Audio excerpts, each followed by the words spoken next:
विधवा की शादी।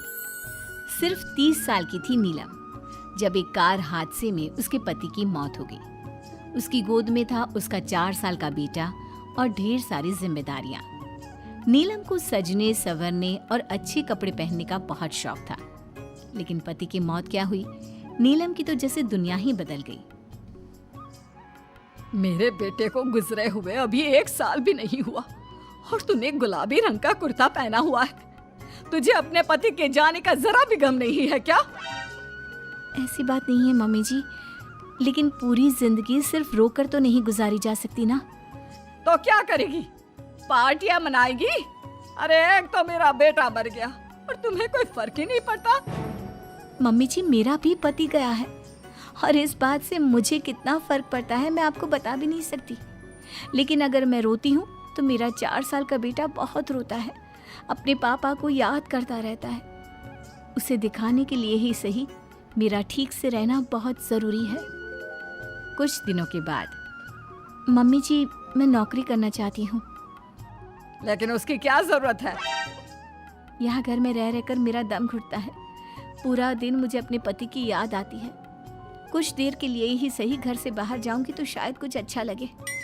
ठीक है, जैसा तुम्हारा मन करता है वैसा करो, लेकिन ध्यान रखना ये ज्यादा चटक मटक रंगों के कपड़े पहनकर घर से बाहर जाने की जरूरत नहीं है, वरना दुनिया हमारे बारे में बातें करेंगी।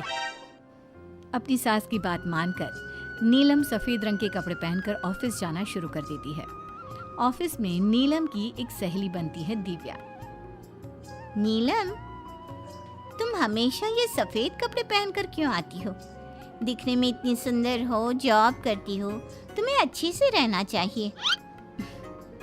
तुम्हें तो पता ही है, 1 साल पहले मेरे पति की मौत हो गई और इसीलिए मेरे ससुराल वालों ने कहा है कि मुझे सिर्फ सफेद कपड़े ही पहनने चाहिए, वरना लोग मुझे गलत समझेंगे। लोगों के हिसाब से तो अपनी जिंदगी जीना ही गलत है, लेकिन तुम कब तक ऐसे रहोगी? जो हो गया उसे भूल जाओ। मेरा भी बहुत मन करता है कि तुम लोगों की तरह रंगीन कपड़े पहनूं, अच्छे कपड़े पहनकर तैयार होकर रहूं, लेकिन फिर मोहल्ले वाले और रिश्तेदार मेरे बारे में उल्टी सीधी बातें बनाने लगते हैं। देखो, तुम जॉब करती हो, तुम्हें लोगों की बातों की परवाह नहीं करनी चाहिए। अगले दिन नीलम जाने के लिए तैयार होती है और रंगीन कपड़े पहन लेती है। ये देखकर नीलम की सास को गुस्सा आ जाता है। देखो बहू, तुम्हें समझाया था ना, अब तुम विधवा हो, तुम्हें ऐसे रंगीन कपड़े नहीं पहनने चाहिए। मम्मी जी, अगर मेरे पति की मौत हो गई तो इसमें मेरी क्या गलती? और सफेद कपड़े पहनने से आखिर क्या हो जाएगा? क्यों नहीं पहन सकती मैं रंगीन कपड़े? क्योंकि सफेद रंग विधवाओं के लिए बना है और तुम्हें रंगीन कपड़े पहनने का अब कोई हक नहीं है। तभी वहाँ पर नीलम की सहेली दिव्या आ जाती है। वो नीलम की सास की सारी बातें सुन लेती है। आंटी जी, विधवा होने का मतलब ये तो नहीं कि इंसान अपनी जिंदगी जीना छोड़ दे और रंगीन कपड़े पहन लेने से क्या हो जाएगा। एक विधवा लड़की बाकी के सारे काम तो करती है ना, खाना खाती है, घर के काम करती है, फिर रंगीन कपड़े क्यों नहीं पहन सकती? वो इसलिए ताकि विधवा होने के बाद किसी दूसरे आदमी की नजर में ना आए। अरे रंगीन कपड़े पहनेगी तो सुंदर लगेगी, फिर कल को आकर कहेगी मुझे दूसरी शादी करनी है, तब हम क्या करेंगे? हाँ तो ठीक है ना, इसमें गलत क्या है? एक विधवा को अपनी जिंदगी जीने का पूरा अधिकार होता है, नीलम को भी है। चलो नीलम, तुम यही कपड़े पहनकर मेरे साथ चलो। नीलम रंगीन कपड़े पहनकर अपनी सहेली दिव्या के साथ ऑफिस चली जाती है। कुछ इसी तरह दिन बीतने लगते हैं, लेकिन अब पति के जाने के बाद नीलम बहुत उदास रहने लगी थी। क्या बात है, तुम इतनी उदास क्यों रहती हो? देखो, नए दोस्त बनाने चाहिए, लोगों से बात करनी चाहिए। तुमने देखा ना, कितनी मुश्किल से सफेद रंग के कपड़ों से मुक्ति मिली है, और अब रंगीन कपड़े पहनूंगी, दोस्त बनाऊंगी तो समाज मुझे वैसे ही जीने नहीं देगा। इस मामले में तुम्हें समाज की परवाह नहीं करनी चाहिए नीलम। लोगों का काम क्या है, बातें बनाना ही तो है। कुछ दिनों के बाद नीलम के ऑफिस में एक लड़का आता है। उसका नाम अमर था। वो धीरे धीरे नीलम को पसंद करने लगता है और एक दिन वो नीलम से कहता है, नीलम, तुम मुझे बहुत अच्छी लगती हो, मैं तुमसे शादी करना चाहता हूँ। लेकिन अमर, मैं एक विधवा हूँ और मेरा 4 साल का एक बच्चा भी है। मैं तुमसे शादी नहीं कर सकती। मुझे तुम्हारे विधवा होने से कोई फर्क नहीं पड़ता। मुझे तुम एक अच्छी इंसान लगी और इसीलिए मुझे तुमसे शादी करनी है। लेकिन मुझे मेरी फैमिली से इस बात की परमिशन कभी नहीं मिलेगी। तुम उसकी चिंता मत करो, मैं तुम्हारे घर आकर बात करूंगा। कुछ दिनों के बाद अमर नीलम के घर पहुंचता है। नमस्ते आंटी जी, मैं अमर हूँ। मैं आपकी बहू नीलम से शादी करना चाहता हूँ। मुझे तो पहले से पता था। पहले तूने विधवा वाला सफेद रंग छोड़कर ये रंग बिरंगी कपड़े पहनने शुरू किए और अब तेरा चक्कर भी चल रहा है। नहीं मम्मी जी, आप गलत समझ रही हैं। मैंने ऐसा कुछ नहीं किया। अगर ऐसा कुछ नहीं किया तो फिर कौन है ये लड़का, और यहाँ हमारे घर तेरे साथ शादी करने की बात करने क्यों आया है? आप नीलम को गलत समझ रही हैं। मैं नीलम को पसंद करता हूँ और उससे शादी करना चाहता हूँ। उसने मुझसे कभी ऐसा नहीं कहा। चले जाओ हमारे घर से। हमारे यहाँ पर विधवा बहुओं की शादियाँ नहीं करवाई जाती। समझ में आई बात? अमर वहां से चला जाता है और नीलम की सास उसे बहुत उल्टा सीधा सुनाती है। कुछ दिनों के बाद पड़ोस में एक शादी होती है। वहां पर सारी औरतें तैयार होकर आती हैं। नीलम की सास भी उसे वहां पर चलने के लिए कहती है। नीलम सफेद रंग के कपड़े पहनकर अपनी सास के साथ वहां पर जाती है, क्योंकि ऐसा उसकी सास ने कहा था। पर सारी औरतें काफी सुंदर तैयार होकर आई थी।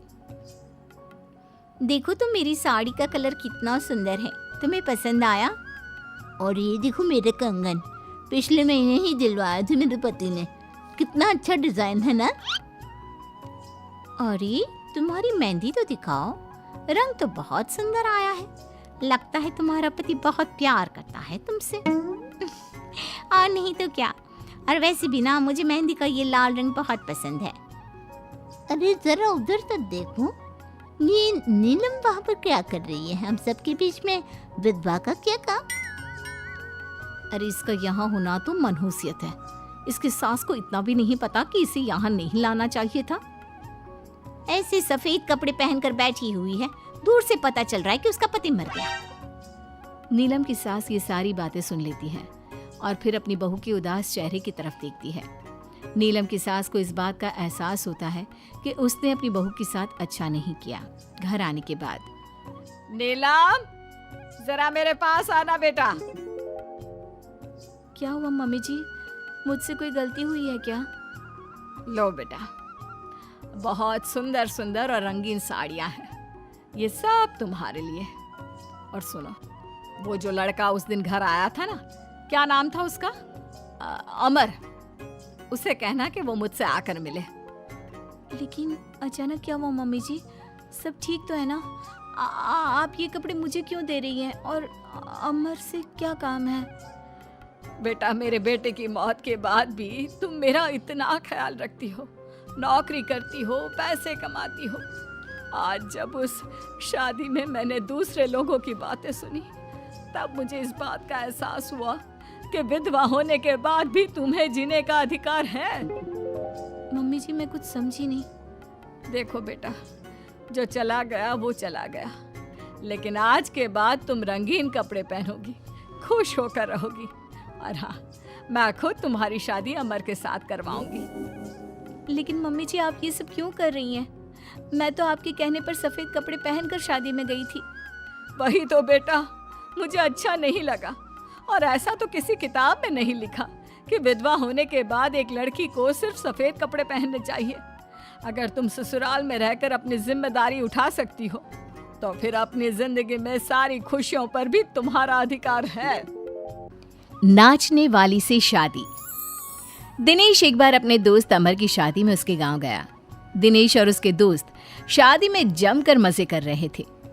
अमर की शादी में एक नाचने वाली लड़की भी आई थी, जिसका नाम था अमृता। उसका नाच देखकर वो लड़की दिनेश को बहुत पसंद आ जाती है। जब वो लड़की शादी में डांस करके वहां से जाने लगती है, तो दिनेश उसके पास जाता है। देखो, तुम मुझे बहुत पसंद हो, तुम बहुत अच्छा डांस करती हो। जी शुक्रिया, डांस की बात तो सही है, लेकिन आप मुझे पसंद करते हैं, ये बात समझ में नहीं आई। इसमें समझना कैसा? मैं तुमसे शादी करना चाहता हूँ। हाँ, आपको पता नहीं क्या, मैं नाचने वाली हूँ और हम जैसी लड़कियों से कोई शादी नहीं करता। बहुत लड़के आते हैं तुम्हारी तरह बातें बनाने वाले, शादी के प्रपोजल्स लेकर लेकिन शादी कोई नहीं करता। कौन करेगा मुझसे शादी? मैं सच कह रहा हूँ, मैं सच में तुम्हें बहुत पसंद करता हूँ और तुमसे शादी करना चाहता हूँ। मुझे तुम्हारी बात पर बिल्कुल भरोसा नहीं। अगर तुम सच में मुझसे शादी करना चाहते हो तो अपने माँ बाप को साथ में लेकर आना। मैं तुम्हें यहीं इसी गांव में मिलूंगी, ये मेरा पता है। शादी होने के बाद दिनेश अपने घर लौट आता है। अपनी माँ के पास जाकर कहता है, माँ, मैं अमृता नाम की एक लड़की को बहुत पसंद करता हूँ, उससे शादी करना चाहता हूँ। अरे बेटा, लेकिन ये अमृता है कौन? किसकी बेटी है? कैसा घर बार है, कुछ बताओ भी। बस सीधे आकर शादी की बात कर रहे हो। वो क्या है ना, वो लड़की एक नाचने वाली लड़की है। मेरे दोस्त अमर की शादी में मैंने उसे नाचते हुए देखा था। क्या? नाचने वाली लड़की? नहीं नहीं नहीं, नाचने वाली लड़की को हम अपने घर की बहू नहीं बना सकते। लेकिन माँ, मैंने उससे वादा किया है, मैं उसी से शादी करूंगा। वादा करने से पहले अपने माँ बाप से पूछना जरूरी नहीं समझा? किसी भी नाचने वाली को ऐसे शादी का वादा करके चले आए? लेकिन पापा, एक बार आप उससे मिल तो लीजिए, क्या पता आपको भी वो पसंद आ जाए। दिनेश के माँ और पापा दिनेश और अमृता की शादी के लिए तैयार नहीं होते। एक दिन दिनेश के मम्मी पापा अपने गांव से बाहर कहीं जा रहे होते हैं। तभी अचानक से एक गाड़ी वाला दिनेश के पापा के स्कूटर को टक्कर मारकर चला जाता है। दिनेश के मम्मी और पापा दोनों सड़क पर घायल होकर गिर जाते हैं। तभी वहां अमृता आती है। अरे अंकल आंटी, आपको तो बहुत चोट लगी है, चलिए मैं आपको हॉस्पिटल लेकर जाती हूँ। अमृता दिनेश के मम्मी और पापा को हॉस्पिटल में एडमिट करवा देती है और उनका ख्याल रखती है। जब दिनेश हॉस्पिटल पहुंचता है, अमृता, तुम यहाँ क्या कर रही हो? तो क्या ये तुम्हारे मम्मी पापा हैं? वहाँ सड़क पर उनका एक्सीडेंट हो गया था, इसलिए मैं यहाँ हॉस्पिटल में लेकर आ गई। क्या ये वही लड़की है बेटा जो तुम्हें पसंद थी? हाँ माँ, यही तो है अमृता, जिसके बारे में मैंने आपसे बात की थी। हमारी सोच गलत थी। ये लड़की तो बहुत अच्छी है और हम तुम्हारी इससे शादी करवाने के लिए अब बिल्कुल तैयार हैं। उसके बाद दिनेश और अमृता की शादी हो जाती है। अमृता एक नाचने वाली थी और इसलिए वो किसी भी तरह की आवाज पर नाचना शुरू कर देती। एक दिन जब वो किचन में खाना बनाते वक्त झूम झूम कर नाच रही थी। अरे बहू, तुम यहाँ किचन में खड़ी होकर डांस क्यों कर रही हो? यहाँ कौन सा गाना बज रहा है? मम्मी जी, वो कुकर की सीटी का म्यूजिक है ना, बस उसी पर डांस कर रही थी। आप भी सुनिए ना, कितना अच्छा म्यूजिक है। अरे अब कुकर की सीटी पर कौन डांस करता है? अजीब नाचने वाली बहू मिली है। माना दिल की अच्छी है, लेकिन कुकर की सीटी पर भी नाचती है। भगवान भला करे। कुछ दिनों बाद दिनेश के पड़ोस वाले घर में कंस्ट्रक्शन का काम चल रहा था और सारा दिन मजदूरों के हथौड़े चलाने की आवाज आती रहती। उस आवाज की वजह से अमृता घर का सारा काम छोड़कर डांस करती रहती।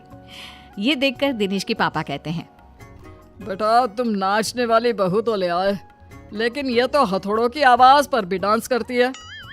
और बेटा, अपने घर का काम बिल्कुल छोड़ दिया है। सारा दिन बस मजदूरों के औजारों की आवाज पर डांस करती रहती है। कल मैंने एक गिलास पानी मांगा था तो मुझसे कहती है, पापा बाद में देती हूँ, अभी तो डांस कर रही हूँ मैं, डिस्टर्ब मत करो। माँ पापा, आपकी बात सही है। अमृता के ऊपर तो डांस करने का नशा कुछ ज्यादा ही सवार हो गया है। लगता है इसके पुराने काम का भूत इसके सिर में फिर से घुस गया है। अरे लेकिन बेटा, हम क्या करें? अब ये पूरा दिन इसी तरह नाचती रहेगी तो कुछ अजीब नहीं लगेगा? एक दिन दिनेश और उसका परिवार जंगल में पिकनिक मनाने जाने का प्लान करता है। दिनेश, उसकी पत्नी अमृता और माँ बाप चारों मिलकर जंगल में पिकनिक मनाने पहुंच जाते हैं। लेकिन तभी वहां पर जंगल के लोग उन्हें घेर लेते हैं। अरे क्या मुसीबत है ये? कौन है ये लोग? ये तो हमें जिंदा जलाकर खा जाएंगे, अब हमें कौन बचाएगा? सही कहती हो माँ, ये तो जंगली लोग हैं, ये हमें जिंदा नहीं छोड़ने वाले। अरे डरने से बेहतर होगा कि हम अपने आप को बचाने का कोई उपाय सोचें। तुम्हारा क्या है? तुम तो नाचने लग जाओगी। तुम्हारा दिमाग भी काम करता है और तुम्हारे तो पैर भी काम करते हैं। अरे माँ, ये लड़ने का वक्त नहीं है, हमें कुछ सोचना पड़ेगा। अब सोचने से कुछ नहीं होने वाला, ये जंगल के लोग हमें पका कर खा जाएंगे।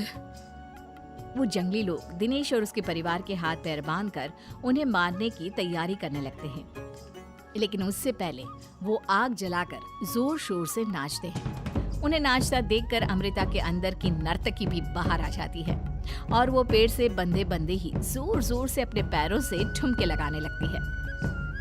तभी एक जंगली बोल पड़ता है, लड़की, तुम यहाँ पेड़ से बंधे बंधे क्यों नाच रही हो?